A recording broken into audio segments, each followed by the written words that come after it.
Welcome to the Kent Lapp Podcast. You did say you were a little nervous about coming on the podcast, which I took as a little bit of an offense, to be honest with you.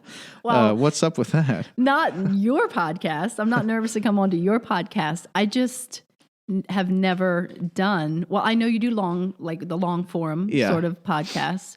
And I enjoy, for me, actually talking is thinking. And I was just actually talking about this to Patrick because he can think and actually set up ideas and debate them in his head. I'm not as good at that. So I often talk, and then actually maybe a month later, what I thought I knew or thought changes because as I talk, I think. Yes. And so this sort of thing makes me go, what if I say something that in a month, I'm like, oh my, that's totally not what I think about anything. Well, so that used to be more acceptable than it is now. Because now when you say something and then 5 years goes by and that pops up on the internet somehow and you don't think the same and it's maybe wrong, you get roasted for that stuff. And you might have changed your opinion 4 years and 11 months ago and you said it 5 years ago and people lose their jobs from that. It's weird now because what you say sticks and you might have changed your entire opinion on that thing and it just doesn't morph.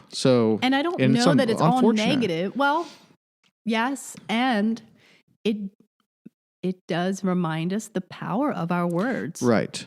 But you're right. It is unfortunate because I think there is this silencing that happens that maybe is hurtful as well. Or doesn't serve us well. I think you and I both grew up in the same sort of culture. Mm-hmm. And grew up in a culture that accepted the purity culture a lot. And you see, leaders of that, like Joshua Harris, I Kiss Dating Goodbye, who now is kind of recanting everything he said and is being kind of crucified for that. When he himself is also going nix everything I said. Yeah.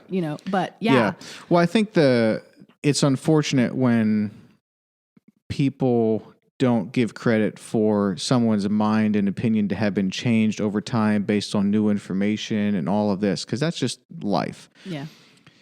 To your point, though, it is kind of good to have those checks in time, as long as we can be objective and reasonable when we look back on those points in time that we said something that we may or may not still agree with. And here's why I said it then, and here's why I think it's wrong now. And if that's the conversation we can have, it's actually cool to have those kind of checkpoints in time. But it just seems like the willingness of people to give other people the benefit of the doubt is sort of mostly gone. Yes. And to allow people a space to be wrong is mostly gone. If you're wrong a little bit, we get to kick you out, And we do have so many more people hearing what we are thinking than we did 10 years ago or 20 years ago. So I could have a conversation, around my table with you and Mariana and Patrick and the three of you, the four of us would know that evening what I felt about something. And now we have platforms like podcasts and social media where you say something and you don't have to think much about it. You can just put it out there and the whole world can hear. Yeah. So there is much more accountability. And I guess part of that comes with a lot more critiquing as well. Yeah. And rightfully so.